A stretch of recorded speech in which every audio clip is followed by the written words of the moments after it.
आपको जानकर के हैरानी होगी, हमारे विपक्ष के बीजेपी वाले लोग हम लोगों को आदिवासी भी नहीं बोलते हैं। इनको आदिवासी शब्द से चिढ़ है, ये हमें वनवासी बोलते हैं। और जब हेमंत जी की गिरफ्तारी हुई थी तो आप लोगों को जान करके हैरानी होगी, एक बड़े मीडिया एंकर ने हमारे झारखंड के माटी, झारखंड के बेटे को जंगली कह करके पुकारा था। हाँ, हम जंगल से आते हैं और ये हमारा गुमान है। हमारे पर्वत, हमारे जंगल, हमारी नदियां, हमारी प्रकृति, यही तो हमारी संपत्ति है। और जिस तरीके से हमारे ऊंचे पहाड़ हमें ये सिखाते हैं कि सीना चौड़ा करके, अपना मस्तक ऊंचा रख के अपने जगह में अडिग रहना है, तो ये प्रकृति हमें सिखाता है। अपना धर्म हमको सिखाता है कि झुकना नहीं है, डरना नहीं है और समझौता तो बिल्कुल नहीं करना है।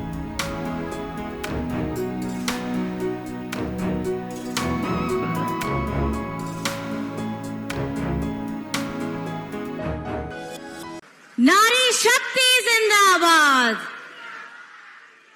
नारी शक्ति जिंदाबाद। जय झारखंड, जय झारखंड, जय झारखंड। बहुत बहुत धन्यवाद है।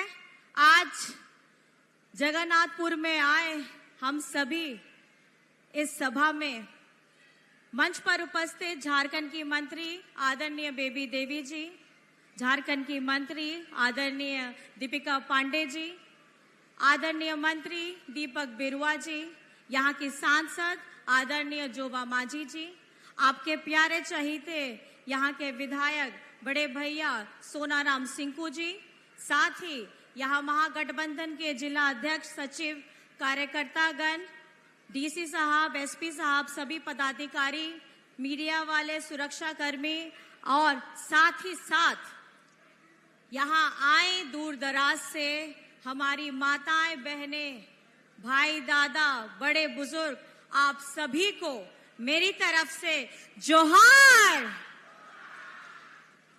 और ये वीर भूमि है पोटोहो की, ये वीर भूमि है हमारे झारखंड के आंदोलनकारियों की, ये वीर भूमि है हमारे उस गुमान की जिसके लिए हम निरंतर लड़ते रहते हैं।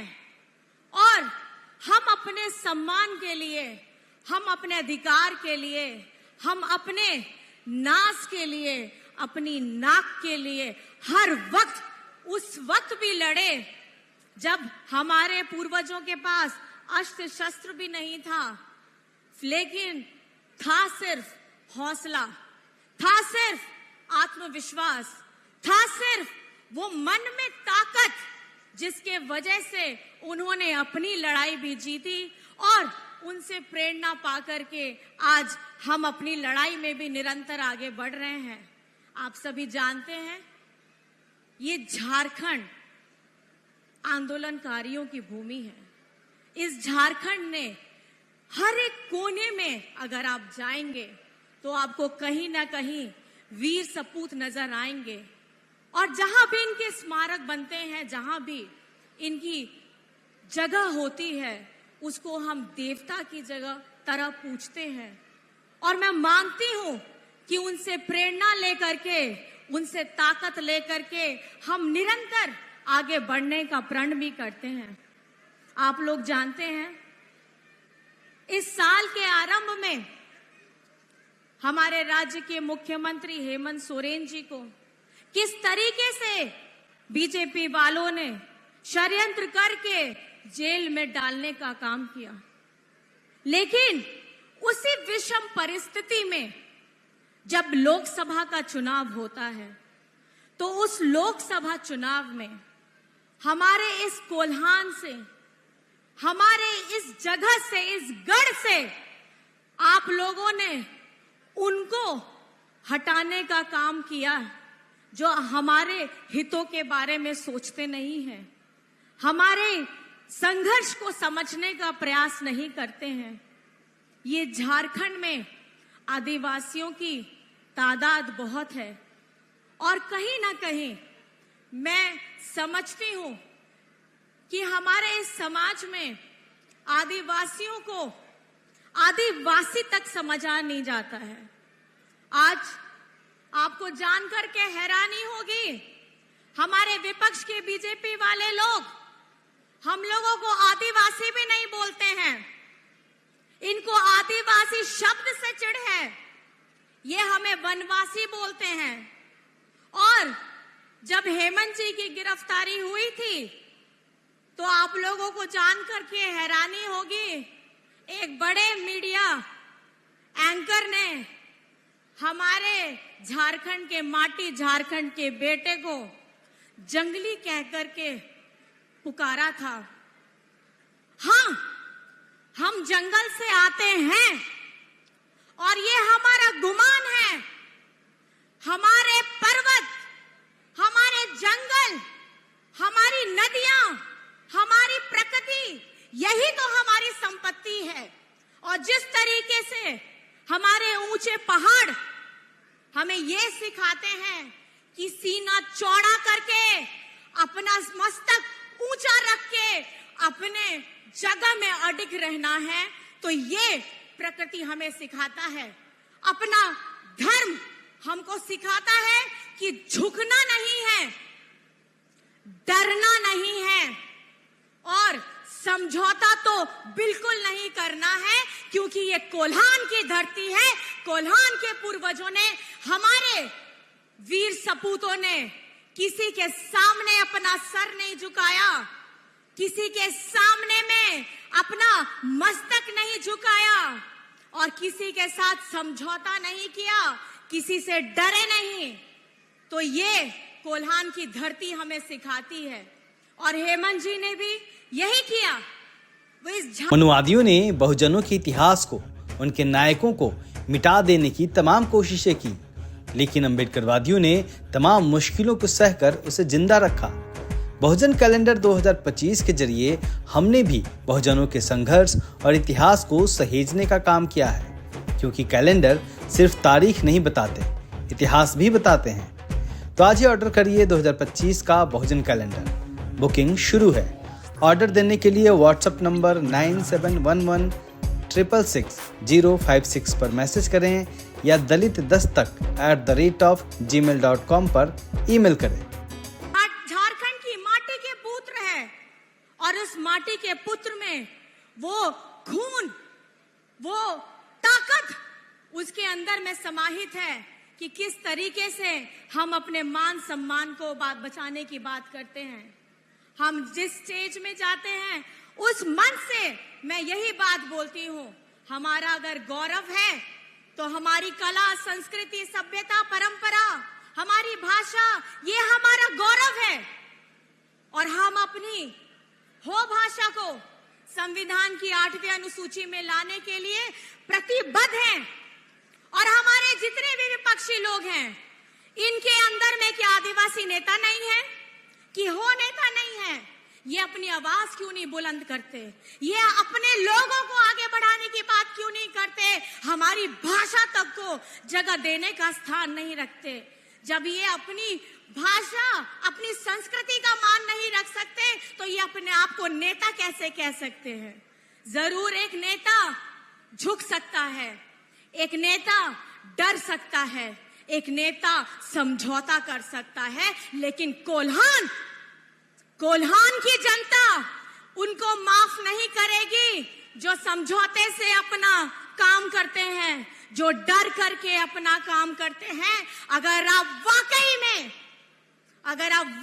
में अपने क्षेत्र से, अपने कोल्हान के लोगों से प्यार करते हैं, तो सीना चौड़ा करके, सर उठा करके अपने आदिवासियों के लिए, अपने भाई बहनों के लिए, उनकी भाषा, उनकी संस्कृति बचाने के लिए आपको अपनी आवाज बुलंद करनी चाहिए थी।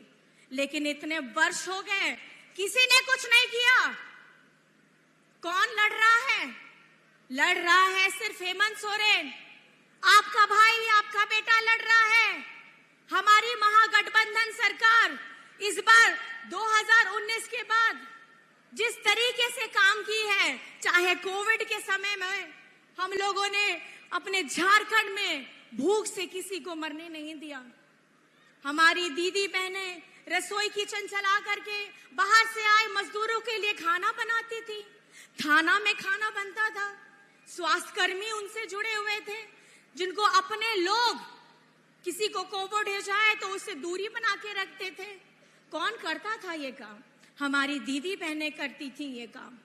अपना परिवार भी चलाती थी, अपनी जिम्मेदारियां घर के साथ साथ अपनी जो उनकी बाहर की जिम्मेदारियां हैं वो भी निभाती थी। और आज आपको मैं बताना चाहूंगी, जिस तरीके से JSLPS की हमारी महिलाएं दीदी हैं, 11,000 करोड़ का क्रेडिट लिंकेज दिया गया है। इससे पहले कभी भी इन दीदियों को इस तरीके की सुविधा कभी नहीं दी गई। तकलीफें हैं अंदर में, लेकिन उसको समझने की सोच होनी चाहिए। जरूरत है अंदर में, लेकिन उसको समझने की आपकी इच्छा शक्ति होनी चाहिए। लेकिन भाजपा के पास इच्छा शक्ति की कमी है, भाजपा के पास सोच की कमी है। और आज झारखंड में हेमंत सोरेन जी ने, हमारी महागठबंधन सरकार ने इतनी गहरी और लंबी लकीर खींची है कि कितने भी वर्ष बीत जाए, झारखंड के बारे में अगर गहन चिंतन की जरूरत अभी सबसे ज्यादा पड़ेगी इस चुनाव के बाद, तो भाजपा को पड़ने वाली है। पिछले साल में, पिछले रघुवर सरकार में क्या हुआ? बताते हैं कि हमने अपना कार्यकाल पूरा किया, 5 साल का कार्यकाल पूरा किया। झारखंड में आज तक कोई सरकार ने अपना कार्यकाल पूरा नहीं किया है। तो क्या करें हम आपके कार्यकाल पूरा करने का? क्या आपने हमारी झारखंड की आधी आबादी के बारे में सोचा? और आज जब हम मैया सम्मान यात्रा से, और इससे पहले हमारे झारखंड में मैया सम्मान योजना निकली, तो ये सोच कौन लेकर के आया? ये सोच हेमंत सोरेन जी लेकर आए।